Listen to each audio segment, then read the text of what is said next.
En este momento Ucrania ha perdido ya la guerra. El acuerdo de tierras raras es la renuncia a la soberanía económica de Ucrania para los próximos 50 años.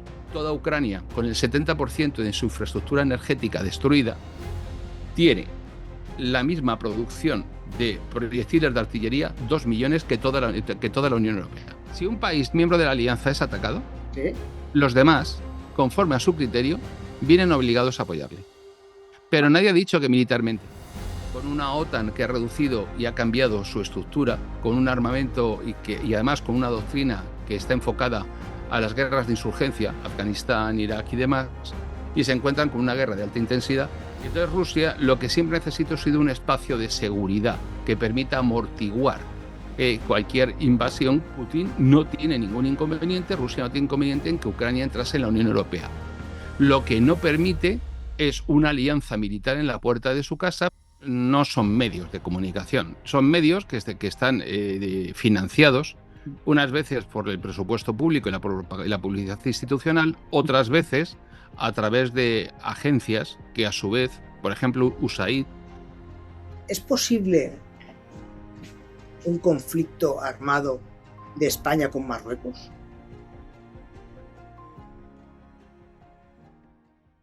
Francisco, buenas tardes, ¿cómo está? Me alegro. Buenas tardes. De tenerle aquí. Es para mí un honor poder estar aquí y compartir una horita con usted. Y la primera pregunta es, ¿le puedo tutear? Sí, no pasa nada. Por el mismo precio. 2 palabras en lugar de 2 letras en lugar de 4. Por Perfecto. Supuesto que sí. Pues una pregunta, Francisco. Bueno, lo primero, Francisco, yo quería hacer una presentación para que la gente sepa quién eres tú, que es un poco el bagaje que tienes, porque yo he visto que eres abogado penalista, pero bueno, yo creo que hay más trasfondo, y que nos hables un poquito de ti, nada, 30 segundos, para que la gente vea que hemos traído al canal a un experto y no a un típico tertuliano que no sabe de lo que habla.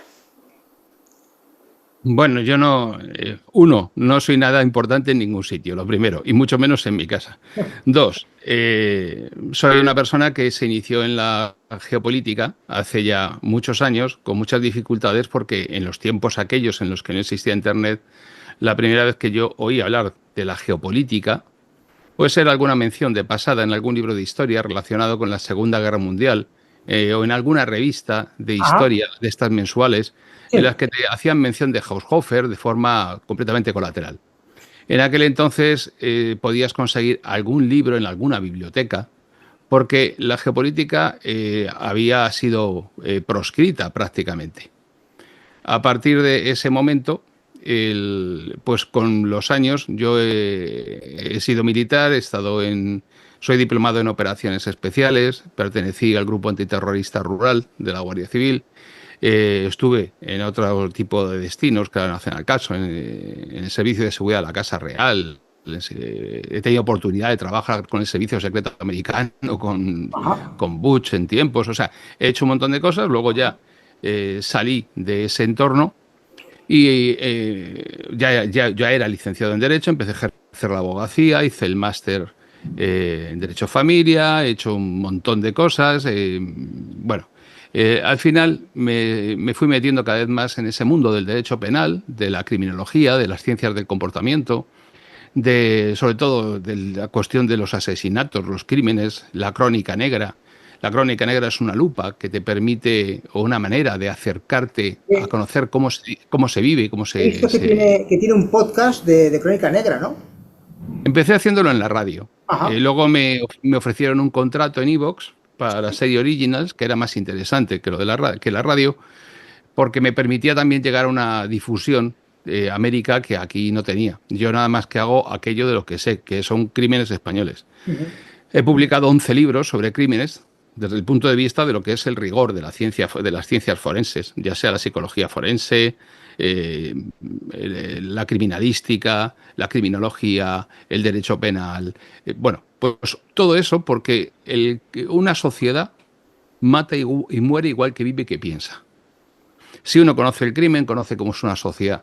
En la España de hoy, por ejemplo, no se concibe el crimen por honor. Ya. Pero en otro tiempo sí, y hasta tenía un tratamiento específico en la legislación porque respondía a la manera de sentir, de vivir y de creer de la sociedad. Por tanto, cuando tú conoces el crimen, conoces la sociedad de ese tiempo. El contexto, la pobreza, la estructura social, te permite, es una lupa.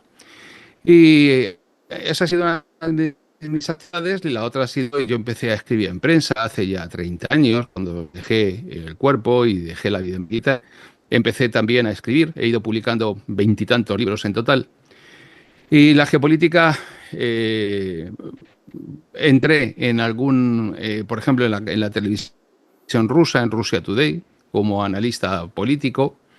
Y a partir de ahí, tampoco era una preocupación para mí proyectar lo que yo sé o dejo de saber en los demás. Ujú.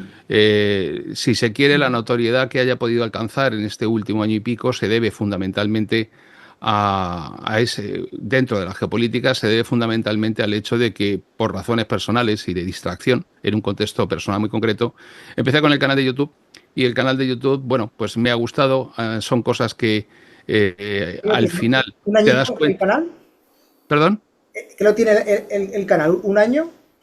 El canal, no, el canal empezó, colgaba conferencias que iba dando, intervenciones, y pues en 8 años tenía 3.000 suscriptores sin que yo Ya, hiciera absolutamente nada. ya. Pero luego, a partir de mis intervenciones en algunas televisiones generalistas con motivo de la guerra de Ucrania, hizo que el canal de repente se disparase y que yo empezase a hacer algún directo alguna vez, cada 3 o 4 días.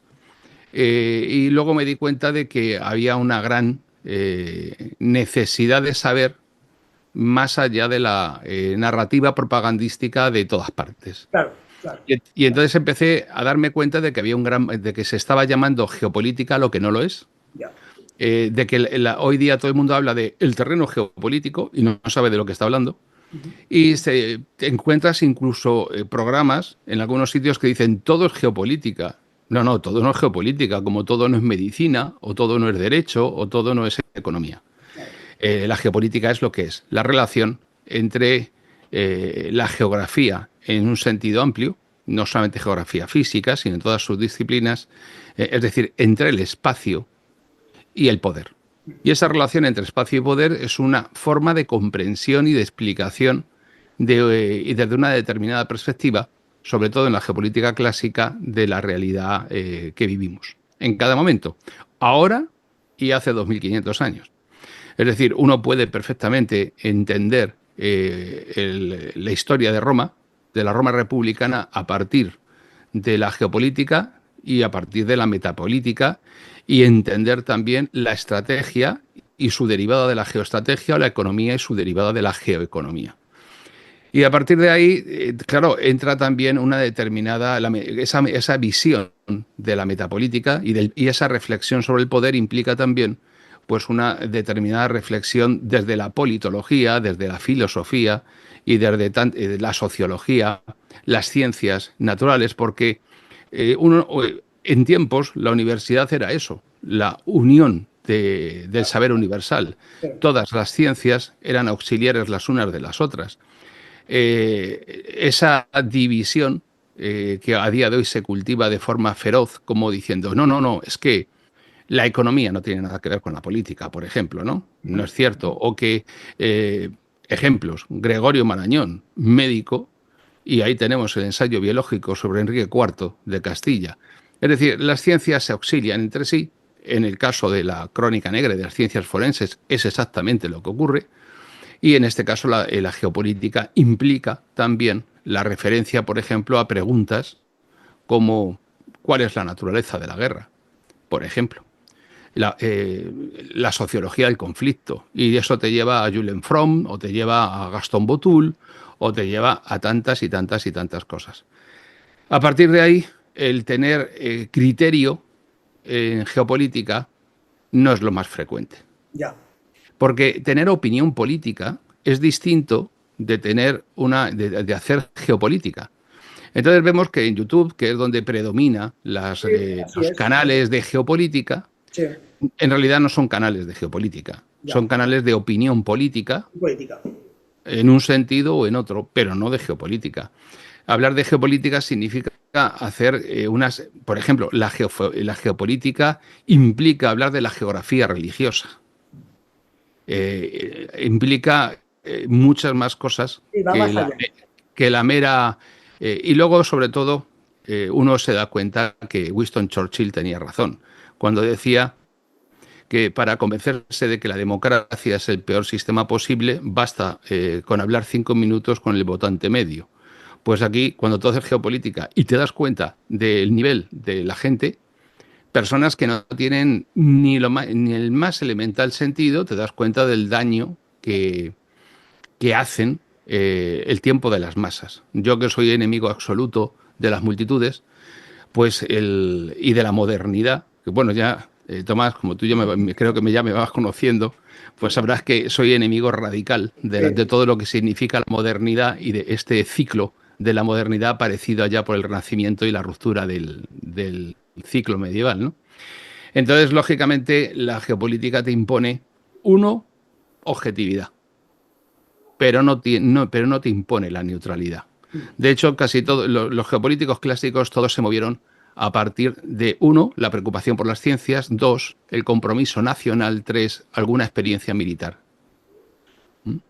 Bueno, pues Francisco, yo, como bien decías, con mi pequeño nivel, ¿vale? De que tengo de A ver, un conocimiento pequeño nivel, ¿no? de todas estas materias, ¿no?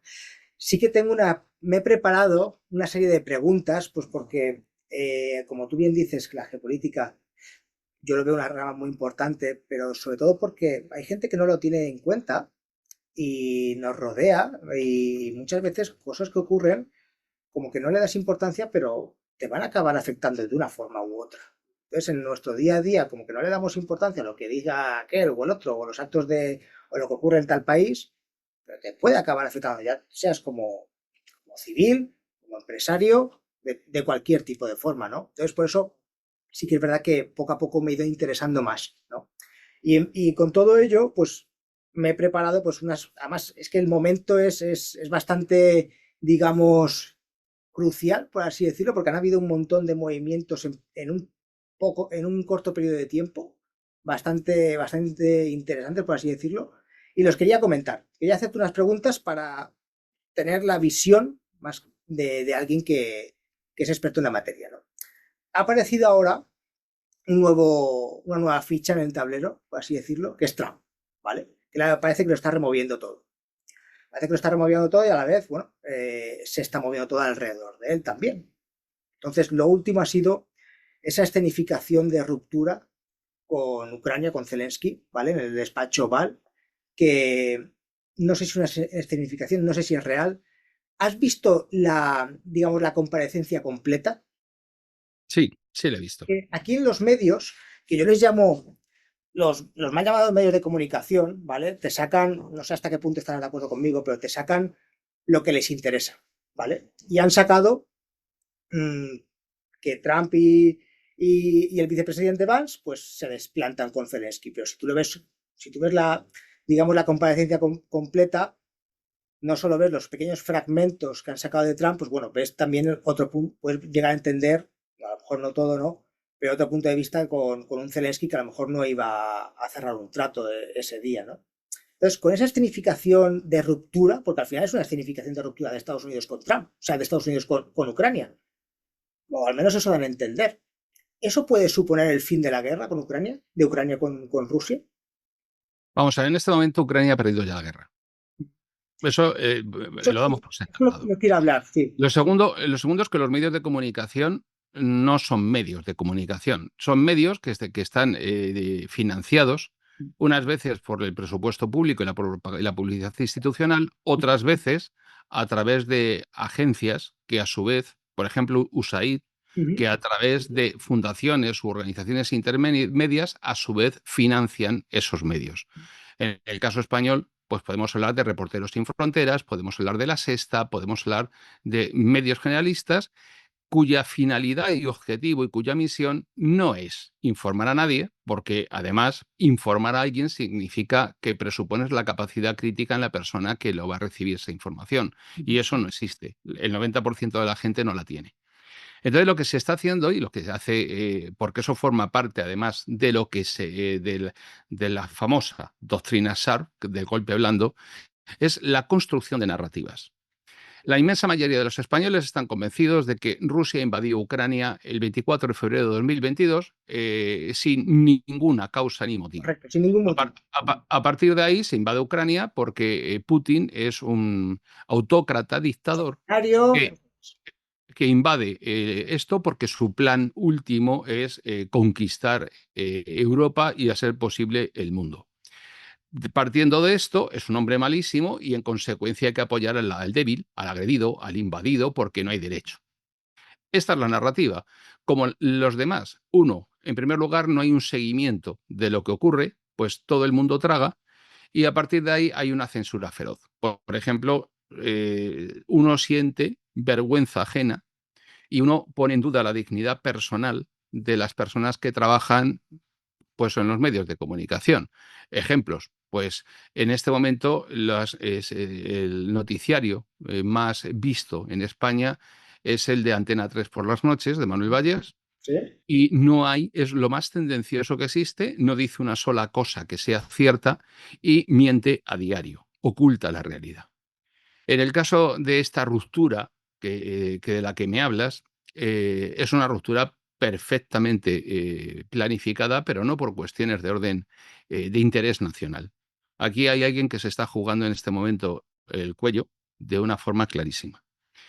La historia, remontándonos atrás, hay todo un proceso que, por supuesto, se miente, se engaña, se dice, existe la ley marcial y no se pueden celebrar elecciones en Ucrania. Eso es falso.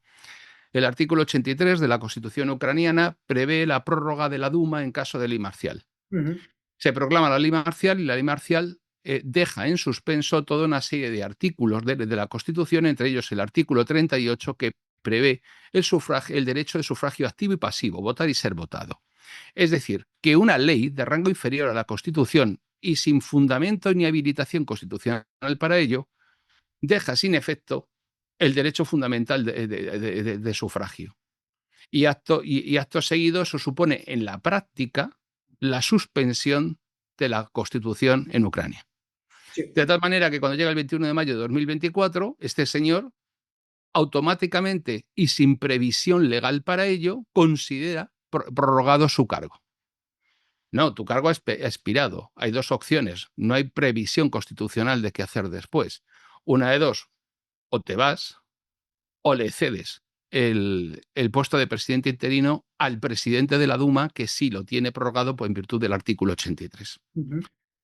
Claro, obviamente, como estamos hablando de narrativas por todas partes, en el caso ruso, la desnazificación de Sí. Ucrania. Oiga, mire, ni que en Ucrania hubiese batallones completos de nazis desfilando por Kiev. No, hay unas referencias históricas al independentismo, al nacionalismo ucraniano que formó durante la Segunda Guerra Mundial divisiones de las SS, pero el problema fue anterior y todo esto además viene precisamente por lo que hizo la Unión Soviética, la reorganización territorial de la Unión Soviética, que creó una situación en toda la Unión Soviética prácticamente esquizofrénica.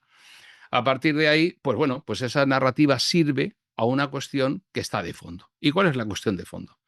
La cuestión de fondo es que se produce en contra del compromiso adquirido por James Baker frente a Gorbachev de no expandir la OTAN hacia el este de Europa como condición para permitir la reunificación alemana. ¿Por qué? Porque la política tradicional rusa, desde los tiempos de Iván el Temible, que no el Terrible, como se traduce mal, es precisamente la de que si uno mira un mapa de Rusia, además visto desde el norte, verá que las fronteras naturales de la llanura rusa son las montañas. Ajá. Bien, tenemos el Cáucaso, tenemos los Urales, tenemos los Balcanes, pero de repente nos encontramos que en Europa, la inmensa llanura europea, no hay montañas. Y entonces Rusia lo que siempre necesita ha sido un espacio de seguridad que permita amortiguar cualquier invasión, como fue la de Napoleón o fue la de Alemania. A partir de ahí, desaparecido el telón de acero, oye, tú te quedas donde estás, yo me quedo donde estoy, ahí tenemos un espacio neutral y hacemos negocios. Bien, como aquí lo que subyace no es una cuestión ideológica, porque la OTAN no defendía el mundo libre frente al comunismo, sino que ambas eran expresiones de dos poderes geopolíticos, como fue el poder naval talasocrático frente a Eurasia, lean a Mackinder, y lo que se ha perseguido ha sido la fragmentación de Eurasia, haciendo de lo que es la actual Rusia 4 o 5 países diferentes. Obviamente, ese era el proyecto, pues cuando que termina la Guerra Fría no termina la OTAN, Ya. porque algo que la poca gente sabe, Stalin y Molotov, antes de formar el Pacto de Varsovia, solicitaron el ingreso en la OTAN. Pero eso ha ocurrido varias veces. En el año 2003, quien solicita el ingreso en la OTAN como un sistema de seguridad es Putin. Ujú. Y quien le dice que no, esto se lo dice por la mañana durante la visita de Clinton a Moscú y por la noche Clinton le dice que no. Por lo tanto, vemos que ahí le dice, oye, no, que esto no es un sistema de seguridad. Esto no es un sistema dedicado a la defensa de la libertad y del libre mercado y de la democracia frente al comunismo, que ya no existe. Esto es una organización directamente con un objetivo geopolítico dirigido contra una potencia eurasiática, Ujú. contra Rusia o contra lo que esté ahí. Y a partir de ahí vemos cómo se produce en el año 2011-2012 un intento de golpe blando mediante la doctrina SAR, que es la desestabilización que están viviendo en este momento en Abjasia, en Rumanía, en Serbia, para la realización de... Es decir, los golpes de Estado ya no son con carros de combate y gente en los campos de fútbol, son a través de la desestabilización y de la agitación por medios de comunicación, es decir, es un golpe blando. La repetición de elecciones en Rumanía.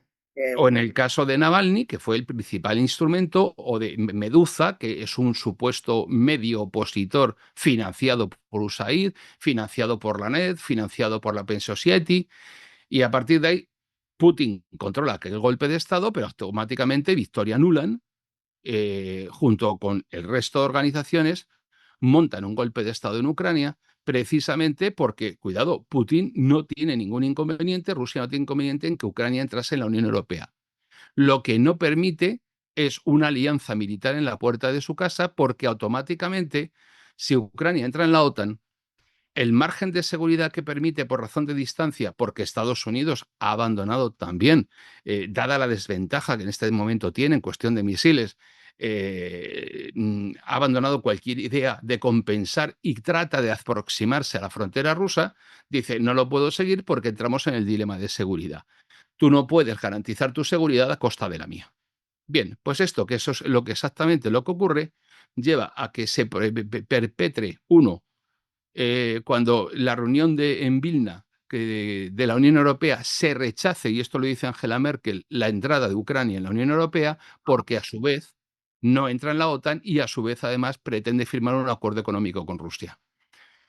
Se provoca el golpe de Estado, aparece la señora Victoria Nuland repartiendo rosquillitas en la plaza del Maidán con un tiroteo forzado por vaya usted a saber quién, se promueven a todas las milicias ultranacionalistas y se comienza una guerra civil, porque además la llamada, es decir, la conversación entre Victoria Nuland y el embajador de Estados Unidos está grabada y es pública, está en fuentes abiertas, eligiendo ellos los ministros del nuevo gobierno ucraniano entre las personas ucranianas que viven, trabajan y pertenecen a universidades estadounidenses. Y a partir de ahí comienzan directamente a atacar a la población civil rusófona del Donbass. Sí. Y comienza una guerra civil. Tenemos que pensar que un día 23 millones de personas que son soviéticas se levantan por la mañana y son apátridas, Ajá. ¿vale? Con la caída del muro. Lo que yo Y conlleva, claro. claro, y de repente hay legislación en Estonia, que es uno de los países más belicistas y que en este momento Kallas, la representante de Relaciones Exteriores Europea, es Estonia, que tiene una legislación muy semejante al apartheid sudafricano respecto a los rusófonos, a los rusos étnicos, que son, insisto, apátridas. Y entonces los rusos intervienen, apoyan a esa población civil que está siendo agredida por las milicias ultranacionalistas ucranianas. Y comienza la guerra civil. Se llega a un acuerdo de una reforma constitucional, Minsk I, Minsk II, un alto el fuego, tienen que crear un sistema autonómico para esas personas muy parecido al que tenemos en España, y Ucrania lo incumple sistemáticamente. Y además Angela Merkel en su entrevista en el Corriere della Sera del año 23 así lo reconoce. Automáticamente, ¿con qué nos encontramos? Dice que lo hacen además para ganar tiempo y armar Ucrania. Ah, Y se arma Ucrania. Y sí. entonces esa guerra civil llega a un punto en el que cuando se abre una brecha estratégica, concretamente con el tema de los misiles hipersónicos, y una brecha estratégica en la que la vanguardia tecnológica la tiene Rusia, Ujú. Rusia interviene para ponerle fin a esta cuestión, porque hay cuestiones energéticas de fondo, como es el que cuando el señor Scholz, canciller alemán, viaja en diciembre del 21 a Estados Unidos, se le ordena, se le prohíbe poner en marcha el Nord Stream 2. Y Ujú. la base de la economía alemana desde principios de los 70 es el gas soviético primero y ruso después. La combinación es una economía exportadora basada en una energía barata, y eso desaparece. Bien, pues a partir de ahí tenemos el desarrollo de guerra. Putin lo que hace es intervenir no en una invasión. Cualquiera que tenga un mínimo de conocimiento militar sabe que tú no montas, no puedes conquistar, ni puedes tomar, ni controlar una ciudad de 3 millones de habitantes con 150.000 hombres. Ajá. Ni puedes empezar esta guerra si no tienes al menos 1,5 millones de personas en el frente, porque te estás enfrentando en este momento al que era el ejército más poderoso de Europa, el ucraniano. Bien, se ha intentado dar un golpe porque estaba el ejército, la administración ucraniana estaba completamente penetrada. De hecho, la mayor parte del territorio que se cede en el sur, Zaporilla, de toda esta región, es una zona completamente entregada, no conquistada. Esto lleva a una situación en la que obviamente fracasa ese golpe, ¿eh? Y una vez que se fracasa, se establecen unas negociaciones en Estambul, y esas negociaciones en Estambul las frustra precisamente después de haber brindado por el acuerdo alcanzado, las frustra Boris Johnson el día 9 de abril cuando convence a Kiev de que van a luchar, de que van a tener su apoyo hasta el final. Acto seguido, Ucrania depura a todos los presuntos infiltrados, incluyendo a algunos de los miembros de la comisión negociadora en Estambul, y los asesina. 600 personas. Y a partir de ahí empiezan una guerra en el convencimiento de que van a infligir una derrota estratégica a la mayor potencia nuclear que existe, que encima tiene está en la vanguardia tecnológica en armamento estratégico. Inicialmente, obviamente, dada la inferioridad numérica rusa, tienen un éxito inicial en 2022, la ofensiva de final de año, pero seguidamente estamos hablando de un ejército soviético con una instrucción que no sabe implementar y con una doctrina que no cuadra, con una OTAN que ha reducido y ha cambiado su estructura, con un armamento y además con una doctrina que está enfocada a las guerras de insurgencia, Afganistán, Irak y demás, y se encuentran con una guerra de alta intensidad, con un escenario completamente nuevo, y con que en este momento, para que nos hagamos una idea, eh, toda Ucrania, con el 70% de su infraestructura energética destruida, tiene la misma producción de proyectiles de artillería, 2 millones que toda la Unión Europea. Sí, eso lo he escuchado, creo que hoy, además, que Sí, pues entonces es así de disparado, de disparatado. se Entonces la pensaba derrota estaba cantada. que Rusia era como Venezuela Uh-huh. y nada más lejos de eso. No.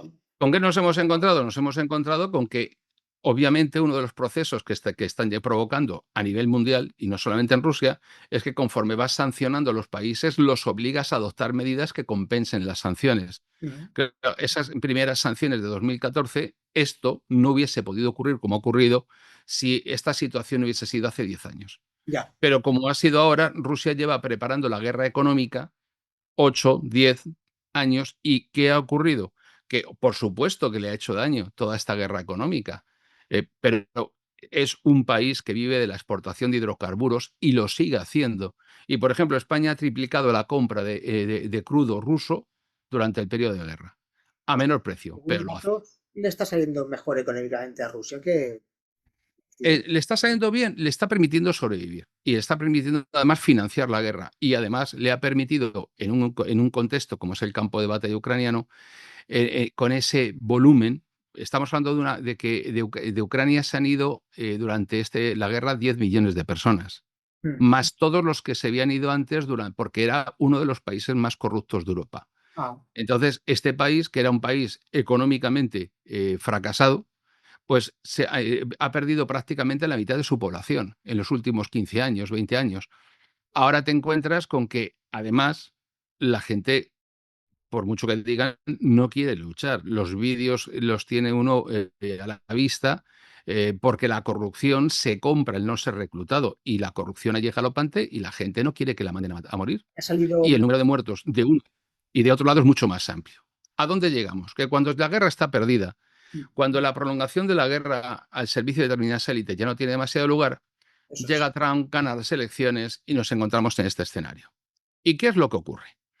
Que en este momento Trump representa, dentro de esas distintas facciones de que en todos los países ocurren y en todos los contextos, en Estados Unidos también, esta vez cuenta con una cosa que no contó en su primera presidencia. En su primera presidencia él decía, yo soy un hombre con un teléfono, una cuenta de X y un avión. No tenía equipo.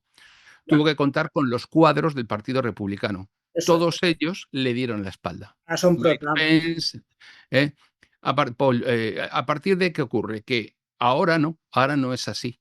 Ahora sí cuenta con cuadros y sí ha hecho un equipo propio y además se ha producido por la intervención de Peter Thiel, antiguo socio y fundador de PayPal y socio de Elon Musk, un trasvase del poder de Silicon Valley y de los tecnoligarcas que apoyaron en su día a los demócratas y que hoy día le apoyan a Trump. Esto significa un giro estratégico de Estados Unidos hacia Indo-Pacífico, que ya venía anunciado desde que en 2017 en la Doctrina Nacional de Seguridad estadounidense se designa a China como el principal país que disputa la hegemonía de Estados Unidos. A partir de ese momento, Estados Unidos ha conseguido varias cosas. Lo primero, convertir en un desierto Europa dependiente energéticamente de Estados Unidos y además captar las inversiones. La inversión extranjera en Europa se ha desviado a Estados Unidos.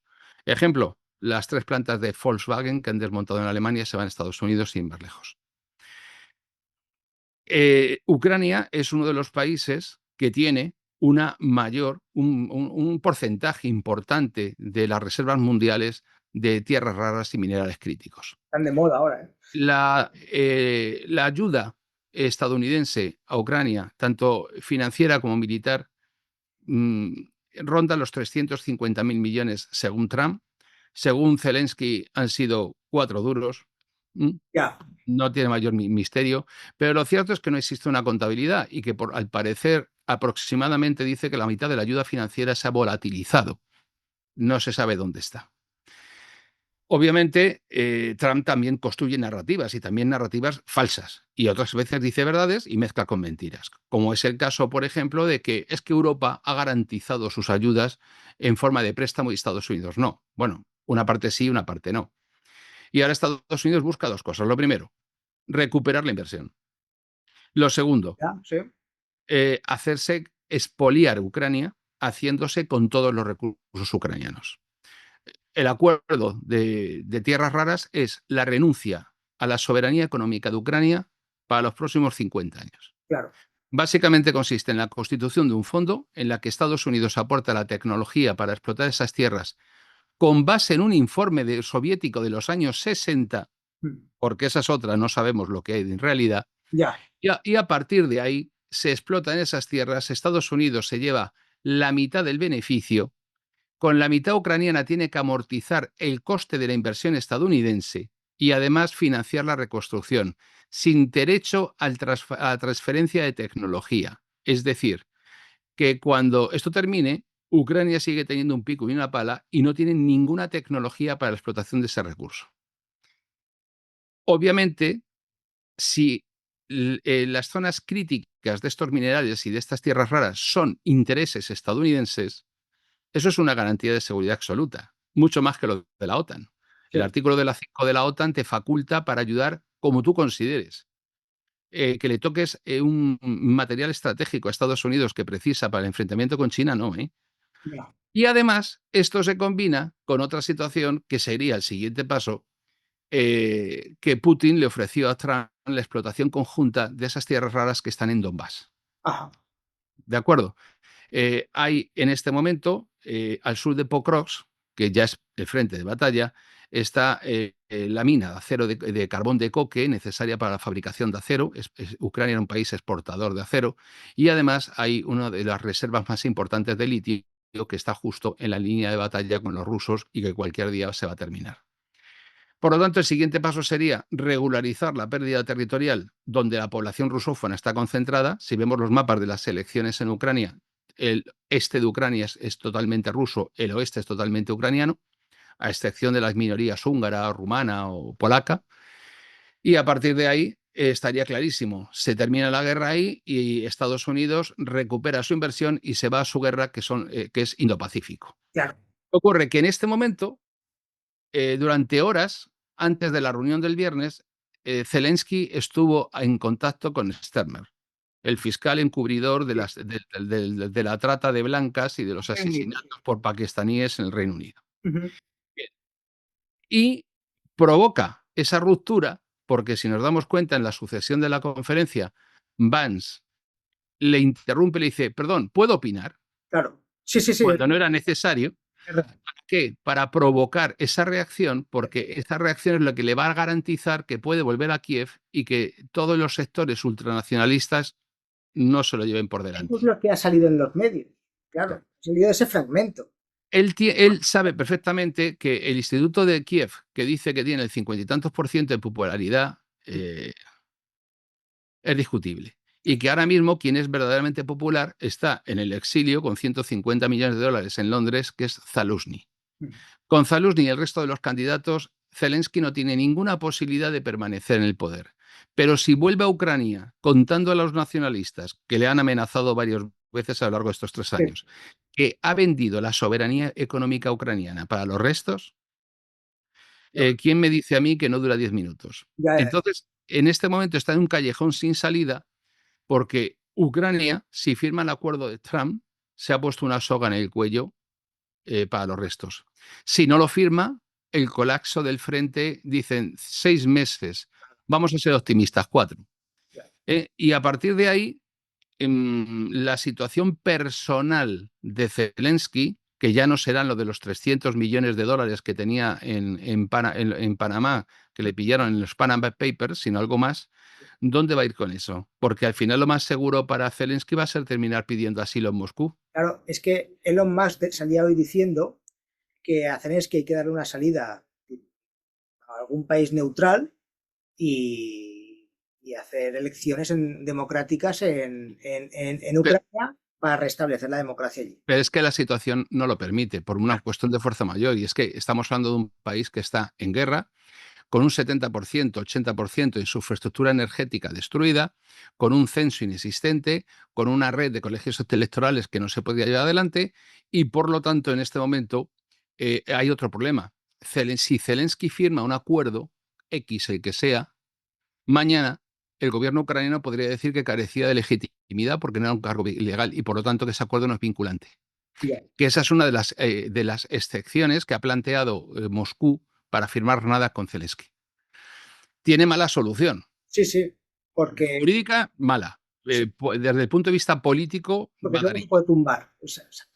Claro, desde el punto de vista político va a dar igual, porque tú dile a Estados Unidos que no le que ha soltado el dinero, que ahora no le vas a respetar el acuerdo. Verás qué risa. Al final hay dos actores principales, que es Estados Unidos y Rusia. Si estos dos dicen que la guerra se ha acabado, ¿qué está pintando ahora mismo Europa queriendo enviar fondos, aumentar en fondos para armamento y continuar esa guerra en Ucrania?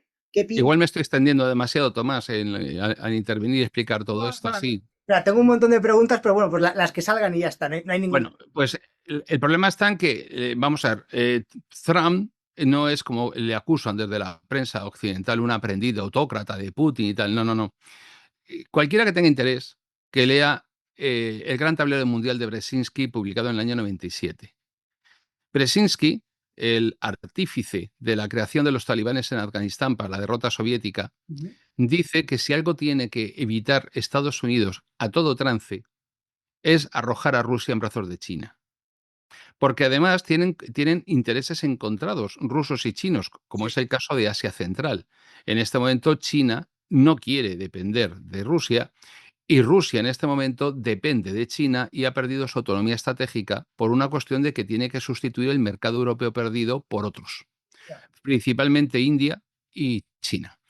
China no le ha permitido a Rusia construir el ramal del gasoducto que cruza Mongolia, precisamente para mantener esa diversificación de proveedores de energía.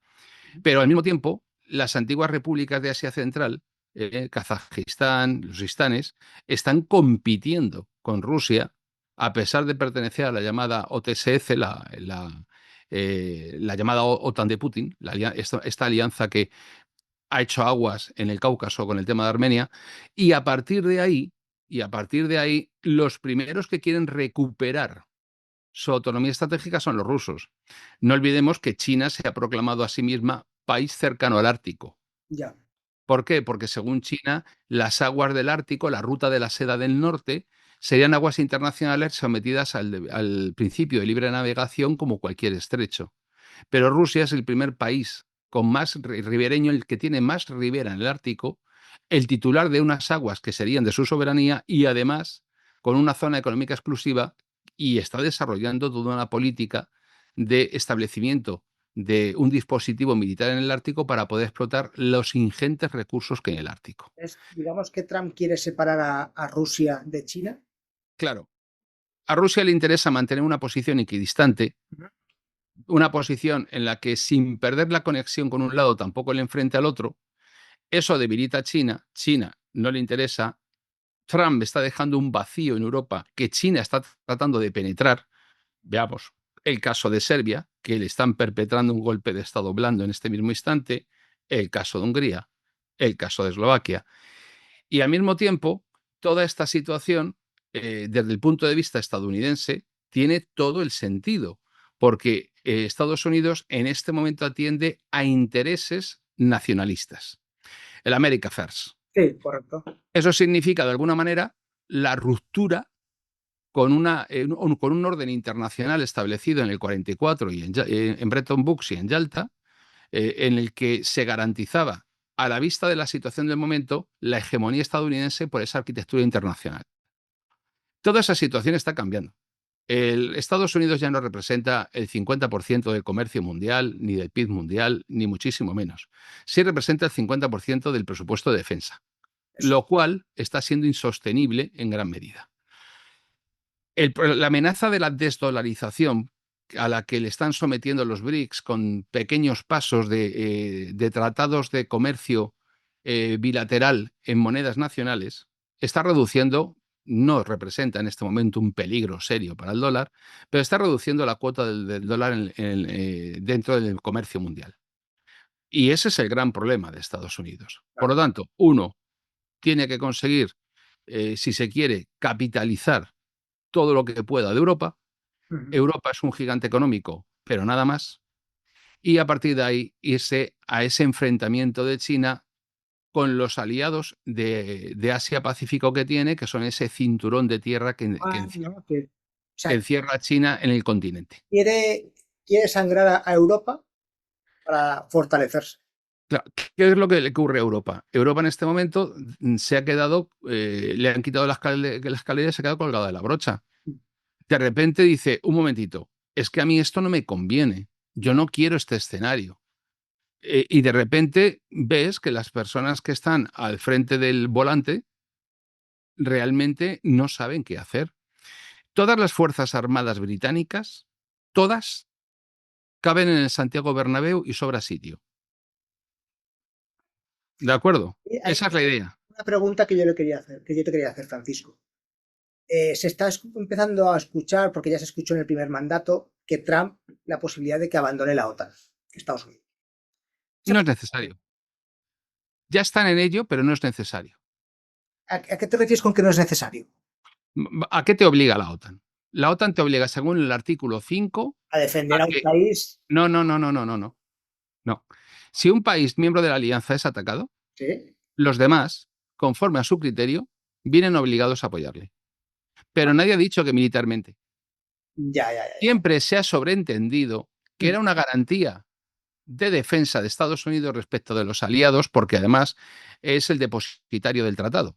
Si tú quieres causar baja en la OTAN y salirte, cosa que puede ocurrir a partir de los 20 años desde su firma, es decir, a partir del año 69, en un año estás fuera. Ajá. Y lo mismo ocurre si ingresas en la OTAN. En caso de Suecia y Finlandia, lo notificas a Estados Unidos, entran, los demás países lo ratifican e ingresas y Estados Unidos lo notifica al resto de países. Entonces, en este momento, lo que a ti te obliga, imaginemos, Rusia invade Polonia y Polonia invoca el artículo 5. Que el único país que ha invocado el artículo 5 fue George Bush cuando el 11 de septiembre de Afganistán. Sí. Bien, pues si ocurre eso, tú has cumplido mandando 2 bocadillos de chopet, un botiquín comprado en la gasolinera y has cumplido el tratado, porque no vienes obligado a prestar asistencia militar. Es decir, el tratado de la OTAN, el tratado de la Carta del Atlántico es muy cortita, 3, 4 folios, Sí. y tranquilamente lo dice clarito. Por lo tanto, en este momento no es necesario que abandone la OTAN. Bastaría Basta con con que que la se cumpla abandone con de hecho, que es claro. lo que está ocurriendo. Sí, o adoptar una posición más neutral o de perfil, ¿no? De decir, Pues como hemos visto, de tener más de 300.000 soldados desplegados en Alemania durante la Guerra Fría, a los escasamente 60.000 que hay en este momento en el total. Pero es que además la Unión Europea concentra el 60% del gasto social del mundo sí, y, sin embargo, la inmensa mayoría de los países no llegan ni al 2% del PIB de defensa. Además, no existe una industria común.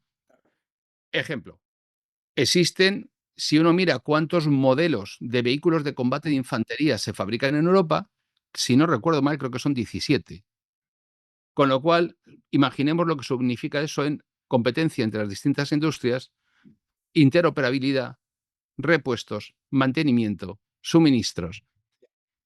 Europa no es un Estado.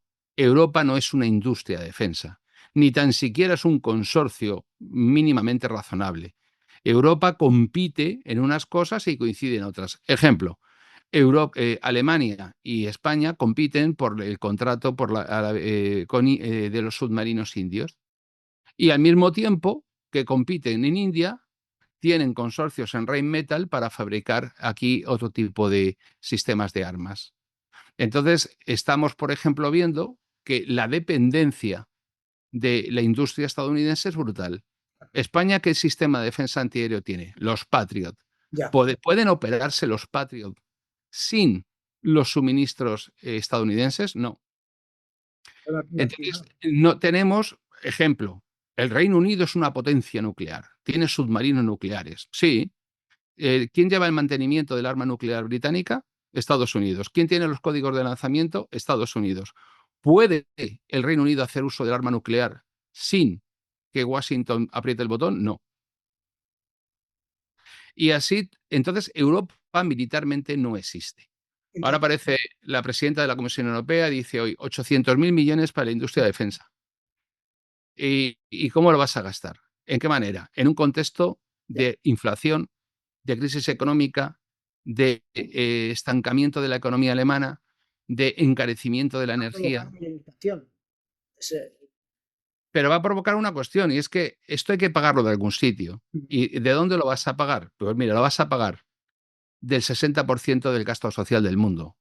Menos pensiones, menos sanidad, menos educación, menos prestaciones. Entonces, Francisco, por así decirlo, se debería de crear, según tú, un ejército europeo. Eso es lo que quisiera Zelensky para poder continuar la guerra y poder independizarse del designio estadounidense.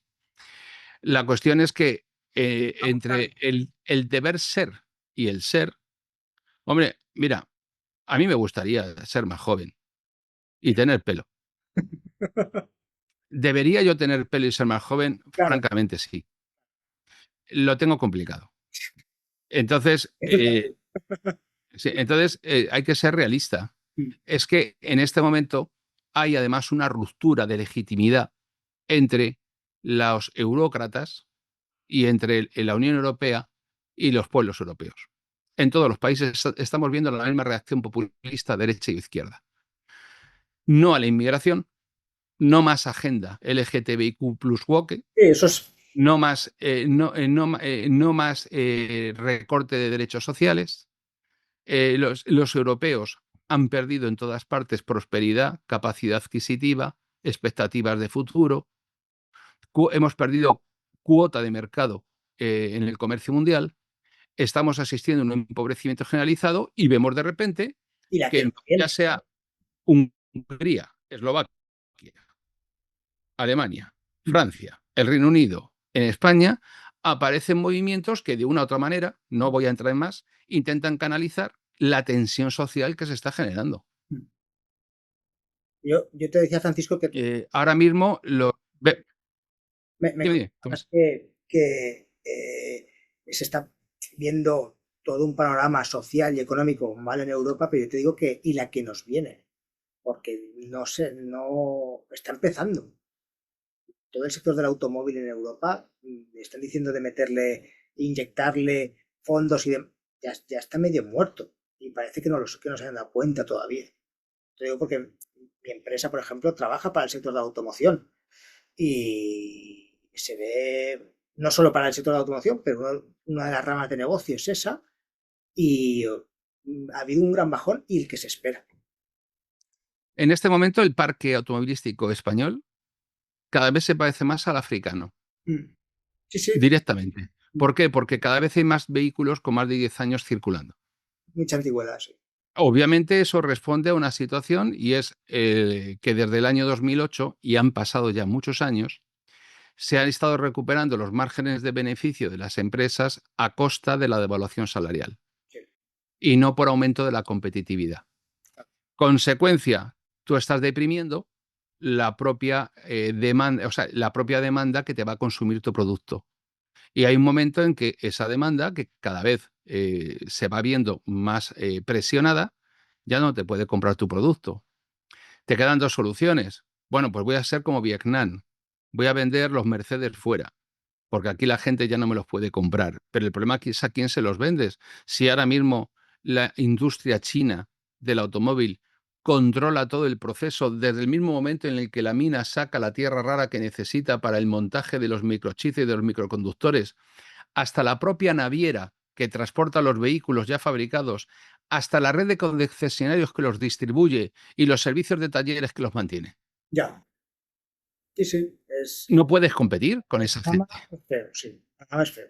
Francisco, yo sé que tienes poco tiempo, te voy a hacer dos preguntas para terminar y, y que me des tú tu impresión. Si la OTAN ahora mismo, Estados Unidos, tiene una posición más, puede ser de perfil, o a lo mejor es a lo mejor también es una maniobra de negociación, puede ser, para que Europa aumente ese gasto militar, ¿no? Pero siendo que la OTAN, Estados Unidos puede que se salga o que esté saliéndose ya de facto, por así decirlo, ¿es posible un conflicto armado de España con Marruecos, estando ahí Ceuta y Melilla No, en esa posición? no es posible. ¿Tú crees que no? No es posible porque para que un conflicto armado, o sea, es decir, cuando el conflicto, porque normalmente lo popular es hablar de la definición de Clausewitz de qué es la guerra. La guerra es la continuación de la política por otros medios. Está muy bien, tiene toda la razón, pero hoy día es incompleta. Porque hoy día el conflicto, desde el punto de vista de la sociología del conflicto, el conflicto existe con independencia de que se exprese de modo violento o no.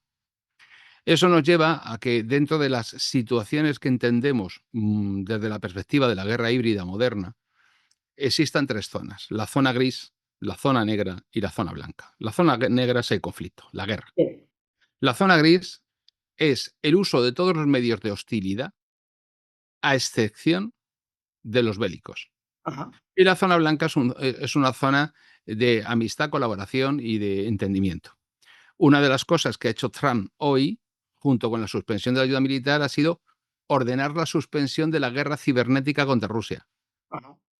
que es un dato importante que está pasando por alto. Ya. Bueno, de hecho, la primera batalla de la guerra cibernética que llevó al convencimiento de todo el mundo del gravísimo problema que podía ser para un país fue en el año 2007 contra Estonia con motivo de la batalla del soldado de bronce, en el que durante semanas, aunque teóricamente no se ha podido probar, Rusia paralizó Estonia. Ajá. Todo el Estado. Servicio de aguas, energía, semáforos, todo. Bien, pues en este caso concreto, nosotros llevamos en conflicto con Marruecos, larvado e intermitente, pues prácticamente desde principios de los 70. Ajá. En esta última fase se ha ido agravando desde el año 2018. La pandemia vino muy bien para buscar un pretexto que supusiera añadir una nueva presión al conflicto por vía comercial con las aduanas, cerrando la frontera. Ujú. Y lo que está haciendo Marruecos es desarrollar una política de establecimiento de polígonos industriales y de empresas alrededor de Ceuta y de Melilla para canibalizar y aislar tanto a Ceuta como a Melilla, utilizando la aduana de forma selectiva. Ajá. Eso en un contexto en el que Marruecos se ha integrado en los acuerdos de Abraham, ha reconocido al Estado de Israel, se ha establecido como Estado asociado de la OTAN y socio preferencial de Estados Unidos y está consiguiendo un rearme increíble. Por ejemplo, ahora se dispone a comprar sus 2 primeros submarinos. Esta semana han llegado los primeros Apache de combate a Marruecos. Israel está explotando los hidrocarburos de Marruecos en el Sáhara. Ya. Y en este contexto, además de derrota estratégica europea en el Sahel, porque el sistema neocolonial del franco-francés que ha llevado al despliegue de las Fuerzas Armadas francesas y de la manipulación de la moneda de los países africanos por el Banco Central francés, el franco africano, y la organización de la CEDEAO ha quebrado en Mali, en Níger, en Costa de Marfil, que se acaban de retirar, y se ha creado una alianza por el Sahel, lo que ha afectado a las importaciones de uranio de las centrales nucleares francesas procedentes del Sahel. Por lo tanto, en este momento nos encontramos a los ucranianos colaborando con Al-Qaeda en Níger Oye. y en Mali, sí, en Mali. Ujú. De hecho, cuando la batalla del pasado verano, en la que muere una unidad completa de miembros de los Wagner, quienes prestan el asesoramiento y la inteligencia son las unidades de operaciones especiales ucranianas que salen en la foto con la bandera ucraniana con los, primero, rebeldes independentistas tuaregs que están aliados con Al-Qaeda del Sahel. Vaya. Carambolas de la vida. Y Es- a partir de ahí, el retroceso y la derrota europea en el Sahel es histórico. Sí. Histórico. El AFRICOM de Estados Unidos obviamente plantea utilizar Marruecos como cabeza de puente para proyectar poder en todo el Sahel. Porque el retroceso, pensemos que China tiene una base en Djibouti, pero es que la otra que ha intentado abrir, y claro, se produjo un golpe de Estado de los buenos, fue en el Golfo de Guinea. Una base militar china ya. Y la penetración rusa y china en África Central es brutal. Ujú.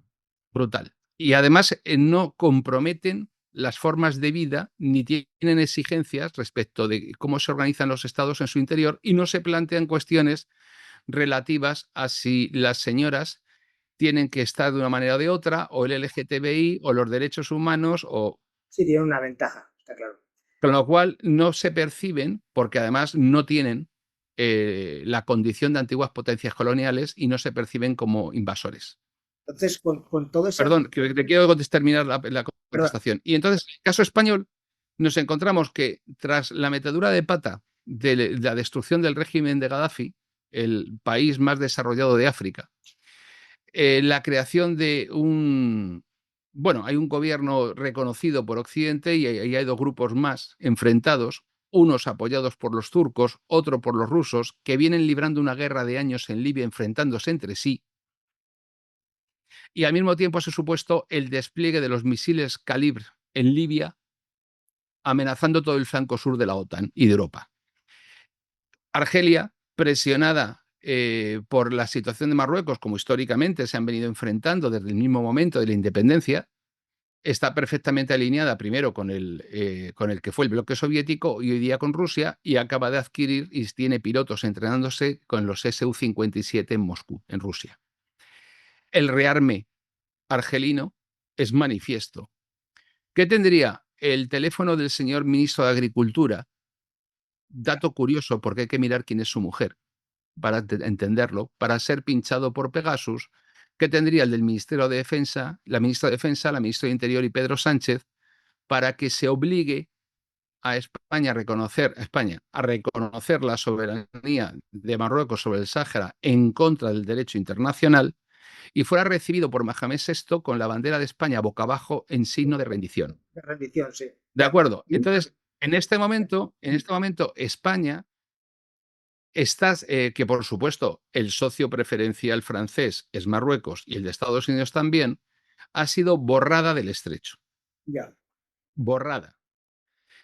La amenaza no solamente es Ceuta y Melilla, es Ceuta y Melilla y Canarias. Porque Canarias y la plataforma económica tiene una cantidad ingente de recursos y estamos viendo cómo se está utilizando la inmigración como parte de esa guerra híbrida para desestabilizar el archipiélago. A priori, nos vemos en la tesitura de poder perder todos los islotes, las Islas Chafarinas, Vélez de Gomera, el Peñón de Alucemas, la Isla Perejil, Ceuta, Melilla y quién sabe si Canarias, a no muy largo plazo. Sí. Y cuando eso ocurra, no habrá ninguna voluntad de combatir o de defender su frontera, porque Ceuta y Melilla y todos estos territorios no están protegidos por el Tratado por la Carta Atlántica. Si lo estuvieran, no hay ninguna garantía de que nadie nos vaya a apoyar, porque los estonios no van a venir y los Estados Unidos no lo van a hacer, y nos vamos a encontrar solos. Y no tenemos en este momento la capacidad, porque hasta hace poco la superioridad militar española y la capacidad disuasiva que teníamos era importante, pero esa brecha se va cerrando. Esa era mi otra pregunta, sí. Esa brecha se va cerrando y en este momento, por ejemplo, Marruecos está comprando los HIMARS también. Es decir, desde la orilla africana se podría perfectamente alcanzar buenas zonas de Andalucía y otras por el estilo. Entonces, España en este momento, además, tiene una profunda quiebra institucional que está perfectamente desestabilizada. Hoy estamos grabando y hoy, por ejemplo, una competencia exclusiva del Estado que cuando se les ocurrió hacer algo parecido a los alemanes con Baviera se declaró inconstitucional en Alemania, como es atribuirle facultades de Estado en un país extranjero con un mediador norteamericano a una persona que es un golpista perseguido por la justicia que ha intentado destruir el Estado y el orden constitucional. Tenemos un gobierno que gobierna con los votos de 300 terroristas que pertenecen a Bildu y con los partidos que han dado un golpe de Estado en España y han conseguido la impunidad mediante el tráfico de votos después de perder unas elecciones. Todo a cambio de un interés personal y oligárquico de un grupo en una situación dificilísima. En esas condiciones España no tiene ni la estabilidad ni la cohesión para enfrentarse a los problemas que tenemos en España en este momento.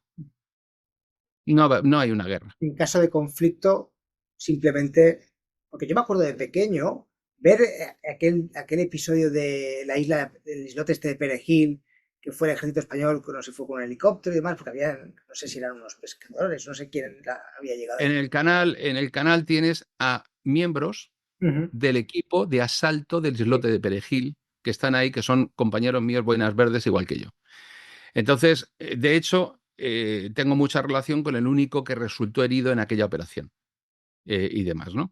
Entonces, eso tú lo recuerdas de cuando eras niño. Yo recuerdo la Marcha Verde, de cuando yo era niño. Claro.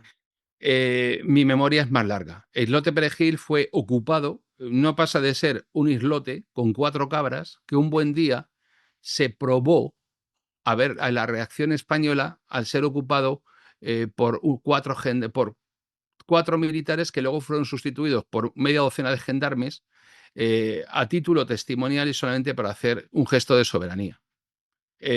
Aquello fue más una cuestión, una política de gestos que otra cosa. Pero ya es en Estados Unidos en ese momento presionó a España para que hiciera algún tipo de concesión territorial. Ya. ¿Y cuál fue? No, no, el planteamiento de ceder el Peñón de Alucemas, Vélez de Gomera, etcétera, Perejil, y eso no ocurrió. Ya. Ahora no sabemos lo que pasaría. Ahora el escenario es diferente. Ahora está es diferente. Tú piensas que el territorio del Sáhara, ahora de repente, toda esta crisis teóricamente se desata a partir de recibir en España e ingresarlo en el hospital de Logroño Mm. a una persona que tiene carnet de identidad español, que es el líder del Frente Polisario. Sí. Es decir, no estamos hablando de una persona extranjera, con DNI español. Bien, retiran los embajadores, se produce la terrible ruptura, justo luego la firma de los acuerdos de Abraham, y a continuación aparece el sistema Pegasus por parte de Israel en manos de Marruecos. Y de repente nos encontramos con que se espía a personas de Francia y a líderes de Francia y de España. Y de repente encuentras una política súper beligerante de este gobierno frente a Israel. Yo no digo si lo de Israel está bien o está mal, no estoy entrando en eso. Y bueno, aquí No nos lo tiene. estamos devolviendo la pelota de una manera unos a otros, porque evidentemente sin lo del Pegasus se hubiese producido la modificación de la postura del gobierno español con el tema del Sáhara. Y acto seguido, si eso no hubiese ocurrido, Pedro Sánchez hubiese reconocido a Palestina como Estado cuando el Estado palestino, seamos honrados, no existe. Se dice que debe existir, pero no existe. Probablemente no. Pues probablemente no. Entonces, aquí vemos que el tránsito por la política de un sujeto como Pedro Sánchez, completamente amoral y con rasgos sociopáticos clarísimos, pues está suponiendo un perjuicio para los intereses de España que probablemente nos pasen una factura que todavía no podemos imaginar. ¿Por qué? Porque si ya de por sí la arquitectura del sistema español es muy deficiente, porque la Constitución española es muy deficiente en su diseño, por mucho que quiere ir de moderna, eh, el gran error de los constituyentes fue el tema del sistema autonómico, que no existía ninguno igual en el mundo. Lo más parecido ha sido el sistema de regiones italiano, un sistema que además que ha alimentado la aparición de un mal endémico de España, que han sido las oligarquías locales. Ya en los tiempos de la restauración alfonsina, eso fue de los tiempos de la oligarquía y caciquismo de Joaquín Costa, pues ya fue un mal en sí mismo. Bueno, pues ahora nos encontramos con que se ha reproducido y multiplicado por 7, que ha disparado el gasto público hasta extremos insoportables, porque tenemos un gasto público, si uno repara en qué porcentaje de la economía española está en manos del sector público, es brutal. Si pensemos, en España a día de hoy, españoles de origen no pasamos de los 34 millones. Habitantes en España hay más de 49 millones. Prácticamente una de cada 3 personas que residen en España, o sus padres o ellos, son de origen extranjero. En ese contexto, hablamos de que teniendo como tenemos, vamos a considerar 34 millones de españoles de origen, Mm. hemos multiplicado aproximadamente por 10, 11, 12 el número de funcionarios en estos años, en estos 50 años. Para mantener la proporción del año 75-76 tendríamos que ser en este momento pues algo así como 360 millones de españoles. Nada. Creo que no cuadra. Entonces, en este momento, además, cada vez más nos encontramos con que hay clases extractivas de rentas del erario público, que el sistema cada vez es más corrupto, y el sistema español, que se van perdiendo los controles jurídicos, que se introducen trampas en el ordenamiento. Por ejemplo, la gente no lo entiende, pero se ha introducido la prórroga de la instrucción de las causas penales. ¿Para qué? Para limitar las diligencias que se pueden realizar transcurridos 6 meses. ¿Con qué objeto? Con el objeto de dificultar las investigaciones por corrupción y conseguir la impunidad para los políticos. Ahora se pretende eliminar de la ecuación la acusación popular. ¿Por qué? Porque le afecta al hermano de Pedro Sánchez, a la mujer de Pedro Sánchez, a todos los ministros. Claro, si se hubiese eliminado la acusación popular, no se hubiese jamás descubierto el caso Gürtel. Claro. Entonces, cada vez más vamos viendo que la degradación, ejemplo, vamos a condonar la deuda de Andalucía y la señora María Jesús Montero nos dice que es muy bueno para Andalucía, pero se le olvida que cuando ella entró en Andalucía como consejera de Hacienda no había deuda y que ella fue la que endeudó a Andalucía a razón de 5 o 6 millones diarios durante su tiempo como consejera y que además hizo dejación de su obligación para perseguir la devolución de los 680 millones de los seres que ahora ya, en virtud de un tribunal constitucional que prevarica a diario, y no lo digo yo, amenaza con procesar a los magistrados del Constitucional, el Tribunal Supremo ya en 2 autos, pues dice que lo que fue delito no es delito, invadiendo no el control de constitucionalidad, que sería su competencia, sino invadiendo el papel del propio Supremo, convirtiéndose en Supremo del Supremo, para de esa manera conseguir la impunidad para los correligionarios de su partido, porque esa mayoría del Constitucional son antiguos funcionarios públicos elegidos por Pedro Sánchez y miembros del Partido Socialista.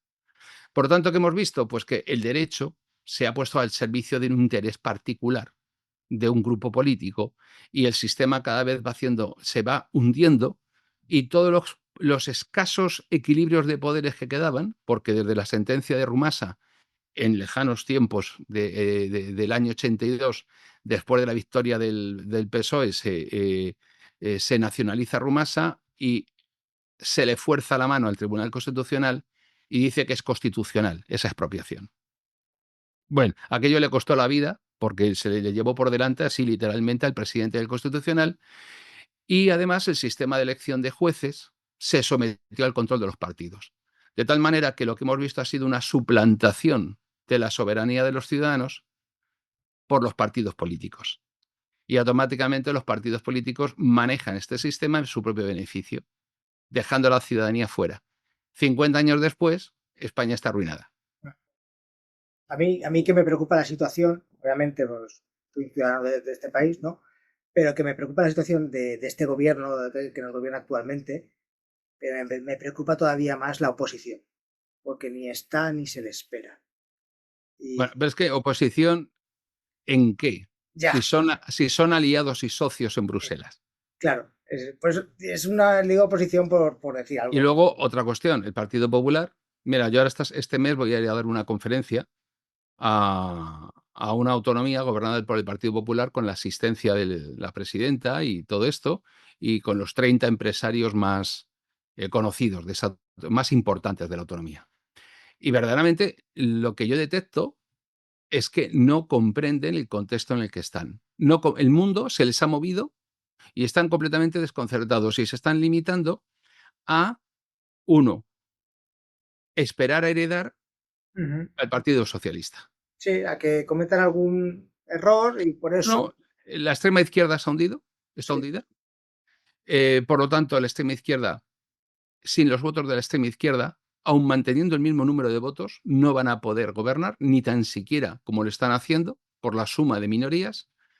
Y eso significa que, aunque el Partido Popular pierde votos, como en concreto el Partido Popular pierde 800.000 votos y Vox pierde 400.000 que van al Partido Popular. Sube Vox.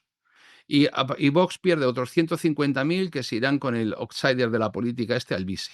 sí, Pero al final, los sectores, digamos, del bloque de derecha liberal conservadora superan y teniendo más o menos el mismo número de votos, aunque los cambios de cesto, van a poder gobernar. ¿Pero gobernar en qué sentido?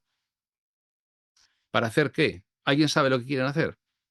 ¿Alguien nos ha explicado cuál es el planteamiento y la política de España en el exterior, por ejemplo?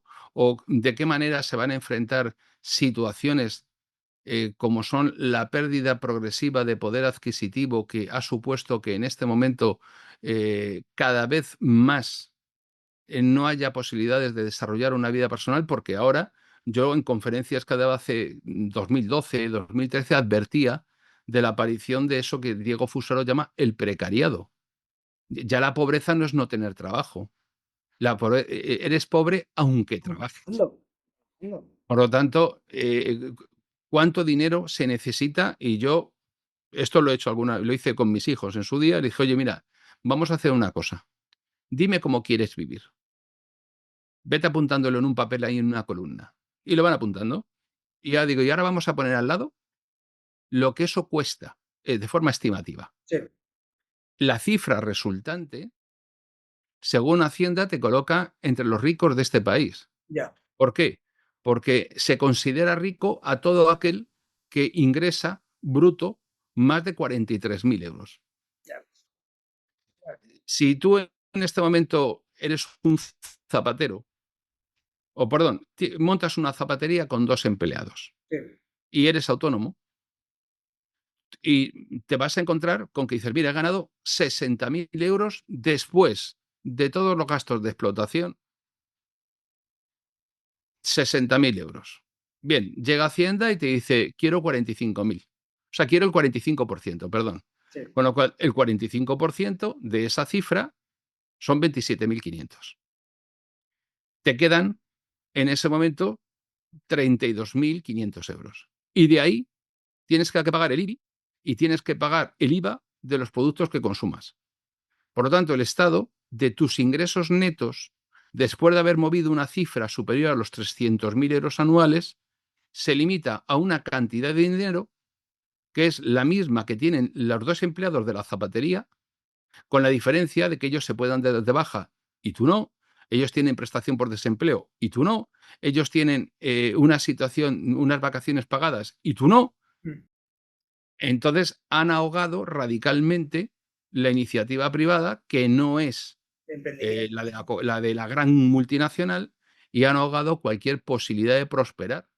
Porque para que tú puedas prosperar en España, tienes que mover y tienes que facturar una cantidad de dinero tan importante como para que te permita soportar una estructura patrimonial que te reduzca tu factura fiscal. Y eso, ¿cuánta gente consigue tener una empresa que facture 5, 6 millones, 7 millones de euros? ¿Una zapatería? Como he dicho, no. A José Elías, el propietario de los supermercados, de los congelados La Sirena, el beneficio que le produce un supermercado al año, según ha dicho él, son 30.000 euros. Sí, lo he visto. Entonces, bueno, pues habrá uno como él que se pueda convertir en un miembro de la lista Forbes, pero el 99% no. Pero Francisco, mira, mi empresa factura entre 6 y 7 millones de euros. Y yo no soy rico. Yo no soy rico. Pero eres empresario, que ya te convierte en alguien pérfido, malvado, alguien, Sí. alguien que Maligno sí que soy. presunto, es decir, te conviertes en un delincuente. Si tú ahora mismo Hacienda puede cometer todo tipo de tropelías, puede presentarse en la sede de tu empresa, meterse incluso en las zonas privadas sin mandamiento judicial. Luego al final, como no tiene condena en costas, aunque tú tengas razón, porque la mayor parte de los procedimientos judiciales contra Hacienda los pierde. Pero como no hay condena en costas, tú tienes que asumir los costes de tu abogado, de tu historieta, del coste Pero del... paga. Y luego veremos. Efectivamente. Con lo cual, al final, muchísimas veces el atropello es una constante. En este estado de cosas, parece muy difícil, Tomás, parece muy difícil que tengamos visos de mejorar o de tener cierta prosperidad en el medio plazo como mínimo. Ya. Yo no soy nada... Bueno, y cuidado, otra cuestión. Ahora nos encontramos con que mi generación, la de los nacidos a partir del 60 hasta el 75, claro, hemos soportado en una pirámide demográfica razonable las pensiones de los que eran mayores que nosotros. En una pirámide invertida, como es la actual, alguien le ha dicho a los españoles que en este momento España tiene un compromiso de pago de pensiones que equivale al 500% de su Producto Interior Bruto y no se puede pagar. Bueno, Y claro, lo dicen, pero para eso ya está ahí la sexta, para salir y desmentirlo y... No, pero esa es la cifra. La cifra es que pagar las pensiones de la generación de los 60-75 supone el 500% del PIB de España. Y eso en este momento, tal y como estamos, lo tienen que soportar las generaciones posteriores. Y luego vemos, bueno, no te preocupes porque vienen los inmigrantes a pagarnos las pensiones. Bien, según los estudios que se hacen y que no se publican y que aquí en España se eluden y se evitan, en este momento los inmigrantes, la población extranjera que viene a España, que añade volumen de PIB, no contribuye porque sus niveles salariales y por lo tanto son bajísimos, Sí, porque han venido para lo que han venido, para romper el precio de la mano de obra, y para eso es para lo que se les trae, pues no contribuyen al sostenimiento del sistema de pensiones. Y si vemos el coste que supone para las arcas públicas, en Alemania, en Francia, en España, en Italia y en el Reino Unido, en todos los países suponen un coste más que un ingreso. Es decir, para las arcas públicas son un coste y para las empresas que los emplean, a veces sin contrato, como ocurre en el campo, pues son un beneficio. Es decir, la inmigración produce beneficios privados y costes públicos. sí. Pero hay toda una izquierda progre que esto, no, ejemplo hoy con la iniciativa legislativa popular que presentó Podemos para la regularización masiva otra vez de los inmigrantes. Parece discutible que esto pueda seguir así. Bueno, creo que, me estoy enrollando muchísimo, que no te he dejado apenas hablar, te he contado mil cosas. Una última pregunta, Francisco, Venga. rápida. Después de todo esto que hemos hablado, de la OTAN, de Trump, de la situación de España, ¿cómo crees que va a acabar lo de Ucrania? ¿Para quién? Para, Esa es la cuestión. ¿Para quién? buena pregunta, sí. Bueno, para nosotros, para Occidente, que es al final lo que más nos Es interesa, que Occidente ya no existe. ya. Hasta ahora, cuando hablamos de Occidente global, Mm. era la suma de la Commonwealth, Reino Unido, Canadá, Australia, Nueva Zelanda, Europa, continente europeo, que nunca han sido lo mismo, y Estados Unidos. Eso ya no existe. No Está- existe porque Estados Unidos en este momento está abandonando aquellas ideas que impulsó Wilson a partir de la conferencia de Versalles, de los 19 puntos, del, de todo aquello que era contrario a la propia geopolítica, como ha sido, porque el nacimiento de la disciplina de relaciones internacionales se hace partiendo de una visión idealizada, iluminista, humanista, democrática, cooperadora de las relaciones entre los estados y los seres humanos y no desde la realidad. La realidad ha sido siempre la geopolítica que entiende que el conflicto es inherente a las relaciones humanas y eso lo vemos cualquiera que tenga convivencia con otra persona, se dará cuenta que en la convivencia entre dos personas ya surge un conflicto de vez en cuando. Calculan entre los colectivos. Bien, pues si el conflicto es inherente a la relación humana, con independencia de que el conflicto tenga y adquiera una expresión violenta o no, pues obviamente negar el conflicto es negar la realidad. Y eso es lo que ha sido todo ese mundo del mundo socialdemócrata, liberal, que ha presidido estos últimos 100 años la política europea, aunque haya tenido eso que Popper detestaba tanto, que eran los dioses fuertes. Los dioses fuertes nos habían llevado a la guerra, la patria, la familia, la religión. No, no, no. Todo eso hay que expulsarlo de la vida pública porque eso es muy malo. Y por lo tanto hay que desarraigar la identidad de las personas para que de esa manera, con la disolución de todos los vínculos que no sean estrictamente jurídico-económicos, desaparezca el conflicto, que es la idea de la sociedad abierta que plantea Popper y que recoge, que fue alumno de él, Soros, con la Open Society y todo el mundo del imaginario liberal progresista de los ONGs. Bueno, pues todo eso ha fracasado y en este momento estamos asistiendo a la ruptura y a la reconfiguración de todos los equilibrios de poder en un tablero internacional que nada más lejos del fin de la historia de Fukuyama que esto. Aquello de que, bueno, ya ha triunfado la democracia es un sistema que es perfectamente trasplantable a cualquiera, con independencia de la mentalidad, de la religión, de la historia, de la tradición, da igual. En España, oye, vamos a importar el modelo del ombudsman sueco, del defensor del pueblo, y lo traemos aquí. ¿Para qué sirve? Para nada. Pero si eso es ajeno a nuestra tradición jurídica, no importa. Bueno, a los pastunes afganos los vamos a hacer demócratas para que voten. Y te presentas allí a un cacique tribal y le dices, hola, venimos a hacer el censo electoral y a convencerte de que las mujeres votan. Y Ya. dices, pero ¿tú qué estás diciendo? No, no, es que este es nuestro sistema y la democracia funciona. ¿Cómo que la democracia funciona? Y esa es una de las cosas que les está ocurriendo, es que sistemas totalmente no democráticos, como es China, han conseguido legitimarse mediante la prosperidad y el desarrollo económico. Antes decían, no, no, es que solamente son prósperos los países democráticos. Democráticos, correcto. Ahora ya no. Ahora se ha vuelto la tortilla que nos han pasado países con regímenes totalitarios por ¿Mm? la derecha. Nos han pasado por la derecha. Pero eso, por eso, de hecho, salí en un podcast también, digo, decía, Totalmente. ¿podríamos haberlo hecho de forma democrática? Creo que no.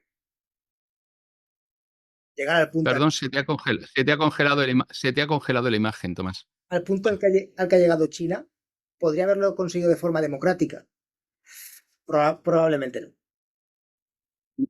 O no, o sí, no sé. Lo que sí es cierto es que ellos han sabido jugar sus bazas, han sabido jugar sus cartas y se han legitimado. Vamos a ver, desde la plaza de Tiananmen y la represión en China, en el que el Partido Comunista estaba completamente deslegitimado. Las reformas de Deng Xiaoping y el desarrollo posterior, eh, en China, la gente. Además, es que te falsean hasta las estadísticas. Te dicen, es que en China tienen 5 días de vacaciones. No es verdad, no es verdad. En China hay una legislación que es muy parecida a la de México, que no se cumple. Y Ujú. no se cumple por la sencilla razón de que como el trabajo es tan abundante, si no me das lo que yo quiero, me voy a otra empresa. Ya. Pero además, consecuencia de eso, en China tienen 22 días, que porque la diferencia entre festivos y vacaciones es otra. Y por lo tanto, ellos tienen al final un mes de vacaciones, en concreto 45 días al año, como cualquiera. Aquí tenemos los asuntos propios, los días de vacaciones, los puentes. Bueno, entonces, lo que sí son es mucho más productivos y competitivos. Sí. Vamos a ver, si tú aquí tienes que construir un bloque de viviendas, y para construir un bloque de viviendas, lo que te están pidiendo es que pagues la mordida de un estudio que te va a hacer un informe sobre impacto de género del bloque de viviendas. De qué manera la distribución de la vivienda no incide en la desigualdad de género respecto de las mujeres que puedan vivir en ese bloque. ¿Y eso vale cuánto? ¿4.000, 5.000 euros? Eso te frena la competitividad. Te frena la burocracia que tenemos, te frena la cantidad de sesgos ideológicos introducidos para llevar las cosas a determinado punto, porque hay toda una clase de gente urbana, universitaria, normalmente más joven, que tiene una visión completamente liberal progresista, y luego tienes una masa de personas que no son universitarios, que generalmente viven en los extrarradios de las ciudades o en el medio rural, Sí. que están completamente apegados a la tierra y que tienen una percepción de la vida radicalmente distinta. Y esa ruptura es la que hemos visto. ¿Por qué todos los obreros que votaban al Partido Comunista en Francia, en tiempos de Georges Marchais, que decía que tenía el mismo discurso con la inmigración que tiene ahora el partido de Marine Le Pen, hoy día votan, bueno, ya en tiempos de Frente Nacional votan a la extrema derecha? La gran pregunta, oiga, ¿por qué de repente ahora todos los obreros en Europa votan a la extrema derecha? Ostras, qué problema, ¿no? Ya. Entonces, tenemos una situación completamente, para mí, eh, desastrosa. Y difícilmente en este momento, España, por ejemplo, que tiene una total subordinación, porque para eso se hizo el régimen actual, a Bruselas y a Washington. Encima tenemos la peor clase política que puede imaginarse, se mete a político lo peor de cada casa, la- eh, a cobrar salarios que no tienen ninguna forma de conseguir en el sector privado. Cuando Adolfo Suárez durante la transición montaba un gobierno, podía montar 5 gobiernos distintos con eminencias de cada una de las ramas, de técnicos. Hoy día tienes a Irene Montero, Ya. Sí, sí. a Urtasun, a Cuesta, a Ábalos. Esos son los ministros. Entonces, ¿con eso qué quieres hacer? Nada. No puedes Si hacer. no tienen ni tan siquiera una base de cultura general que les permita concebir una política de Estado. Fraga era un boca chancla, era un antiguo ministro franquista con una serie de características personales buenas y malas, como fuera. Pero al tipo le cabía el Estado en la cabeza, aunque tú estuvieras de acuerdo o no. A Julio Anguita, por poner otro ejemplo, 3/4 de lo mismo. Pero esa gente ya no está, Actualmente no hay visión de país a largo plazo. No lo hay. ni a corto. Evidencia. Todo va sencillamente, en este momento estamos, oye, mira, que no se enteren cuánto dinero ha costado a presidencia del gobierno el viaje de Begoña a la India, Eso es. porque ha tenido reuniones en la universidad para sus asuntos privados y lo ha pagado el gobierno con dinero público. Que no se enteren, oye, vamos a cambiar el proceso penal español para encubrir los delitos de una familia. Es que ese es el nivel. Está complicado el tema, Francisco. Está complicado. Sí. Es una perspectiva negativa. Por lo menos a corto o medio plazo, muy negativa. Sobre todo para los jóvenes de nuestro país. Yo me incluyo todavía. Muy negativa, muy negra, la verdad. Y de hecho, mucha gente que viene al podcast me lo dice, es que encontrar alquiler además complicado, es que, claro, es que nos dirigen gente que no parece que no hay nadie al timón, al volante. Entonces, Bueno, y encontrar empleo para luego encontrar alquiler, porque encontrar un empleo ya es otra. Somos uno de los países con mayor paro juvenil del mundo. sí, sí, sí. Eh, y luego encima, evidentemente, hay que echarte pan y circo. Y el gran invento español del siglo XX fue la creación de la clase media. El ascensor social era el sistema educativo y el sistema educativo lo han hundido precisamente para eliminar la capacidad crítica de la gente. Consecuencia, pues tenemos una España que es el país que consume más antidepresivos, más somníferos, más ansiolíticos de Europa, con mayor número de rupturas familiares. Es decir, somos uno de los países más degenerados y degradados del mundo. Bueno, si cobras el salario mínimo, eres clase media.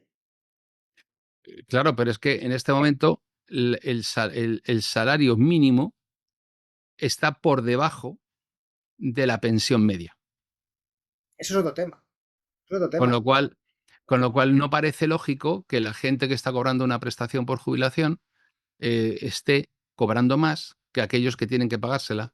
Capacidad adquisitiva que la gente que está trabajando actualmente. Pero hay una cosa que está clara, por número de votos, en mi generación, los nacidos después de los 60 al 75, tenemos la capacidad coactiva para imponer Claro, esta losa a la claro. sociedad y luego el que venga después que arre. Continuar con un sistema de pensiones totalmente desfasado, sí. Claro, pero ahora, ¿cómo rompes de lo que es una estafa piramidal? Porque básicamente es en lo que se ha convertido, porque nadie iba a suponer que de repente no íbamos a tener hijos, y mi generación ya no los tuvo, y un hijo o dos, 1,4 por ahí. ¿Y cómo vas a suponer que ya no van a tener hijos y no vamos a seguir creciendo? Se planteaba y de hecho hemos seguido creciendo, pero no por hijos, hemos seguido creciendo por inmigración Ujú. porque es más barato traerte a un colombiano o a un peruano a trabajar en la playa de camarero, de ponevasos, ni tan siquiera de camarero, que tener un hijo y criarle, porque el coste de tener aquí y regularizar un extranjero es mucho más bajo que el coste de tener un niño, educarlo, criarlo, formarlo y ponerlo a trabajar 20 años, 25 años después, 20, 25 años después. Por lo tanto, en este momento nos hemos cargado todo este sistema y lo mejor y más divertido es que no hay salida. No hay salida. Está difícil, Francisco. Está difícil. No, yo tampoco tengo muchas lecturas positivas. No sé lo que vendrá. a lo mejor para que la gente cambie de visión, de perspectiva, no sé si hay algún tipo de recesión muy fuerte. No lo sé, la verdad, no lo sé. España inicia un proceso de crisis a partir de la parte de los Pirineos, en el que ya pierde presencia. En el Congreso de Viena en 1815 ya ni aparece. A partir de ahí entra en un proceso de fragmentación de toda la monarquía hispánica con la independencia de los países americanos, la pérdida de Cuba, Puerto Rico y Filipinas.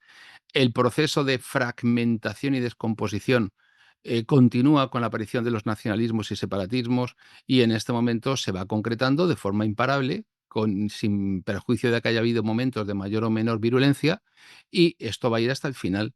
En este momento lo que más defiende la unidad de España es la deuda pública que hay que pagar.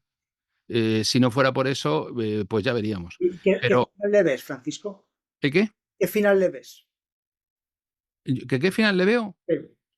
Pues el mismo que tuvo Roma o el mismo que tuvo el Imperio Visigodo, la muerte de una sociedad. Ya sabes que yo soy spengleriano y en este momento todo esto se va a ir al traste de forma, es decir, ¿qué final le veo? Le veo violencia, le veo guerra, le veo hambre, le veo muerte, le veo pobreza, le veo enfermedad, le veo miseria, le veo un mundo, es decir, vamos a volver a la normalidad, Ya.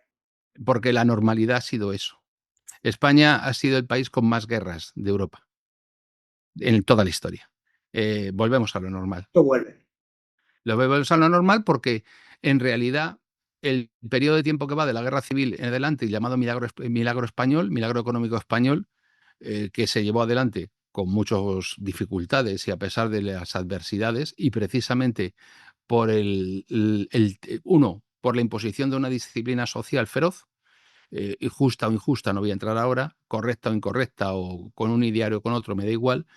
Eso, para mí, muy mejorable en muchas cosas, buena en otras, pero ese proceso nos lleva a una España de los años 80, moderna, próspera, con aspiración a jugar en primera división, la octava potencia industrial, y todo eso lo arruina este régimen. Y lo arruina porque lo que había que hacer era conservar lo bueno que teníamos de antes y mejorar lo malo, que también lo había, ¿no? Y había mucho malo. Pero lo que hemos hecho ha sido sencillamente esquilmar, expoliar todo el patrimonio español en beneficio de intereses completamente. Han desaparecido la industria española, los astilleros, la flota pesquera. Es decir, España se ha convertido en aquello que nos condenaron a ser a partir de la entrada en el mercado común europeo, un país de camareros, un país de sector servicios, un país que vive del turismo, una California europea, y ahora directamente, últimamente, nos van condenando a ser un hub energético eh, que tiene además que vivir bajo la supervisión visión francesa. En el mismo momento, estamos viviendo gracias a que ese turismo todavía se mantiene en el caso, por ejemplo, de Alemania. El año pasado visitó España, creo que fueron, hablo de memoria si me equivoco, creo que fueron 210 millones de personas, una barbaridad. Y eso está ejerciendo también un efecto de expulsión. ¿Por qué? Pues porque si tú llenas de personas con poder adquisitivo mucho más alto que el de los nacionales toda la costa española, adquiriendo viviendas, consumiendo en los restaurantes, Mm. saliendo, entrando, los precios se modulan a eso. Y como los nacionales no pueden pagarlos, se ven expulsados. Hoy día un español normal no puede irse 15 días a la playa, a un hotel y pagar 6.000 euros. Un matrimonio con un niño. Por lo tanto, ya te encuentras con que la gente en España no se puede ir ni a la playa, y mucho menos comprarte una vivienda en la costa. Es decir, cada vez más la prosperidad, la precariedad, el recorte de las posibilidades aumenta. No tienen más que ver, por ejemplo, la presión que ejerce en muchas zonas y los pisos turísticos, Sí. como expresión de esa presión del turismo. Eh, Se puede vivir en Barcelona, y si eso ya lo combinas con el tema de la inmigración, la delincuencia y no sé cuántos, no sé yo si es una buena combinación. Combinar Magaluf con una mezquita no sé si es la mejor idea. Oye, muchísimas gracias por haberme dado la oportunidad. nos hemos ido un poquito Un placer. de la hora, pero oye, muy interesante, me ha gustado mucho. Pondré tu canal también en la descripción del vídeo cuando lo saque y demás, lo edite y demás. Y nada, agradecido por tenerte aquí en el canal y muchísimas gracias por todo lo que nos has aportado, que vale oro, vale oro. Pues muchísimas gracias, Tomás. Ya saben, en Clave Geopolítica, en mi canal de YouTube estoy, en las redes sociales, clavegeopolítica.com, en Sí, todas las redes sociales y en Amazon tienen en mi perfil de autor mis libros para quien quiera darle una vuelta. Y agradecido a este ratito de conversación amena contigo, Tomás, y un placer. pues Muchísima suerte con el canal, con el podcast y adelante. muchas gracias. Te mando un saludo. Adiós.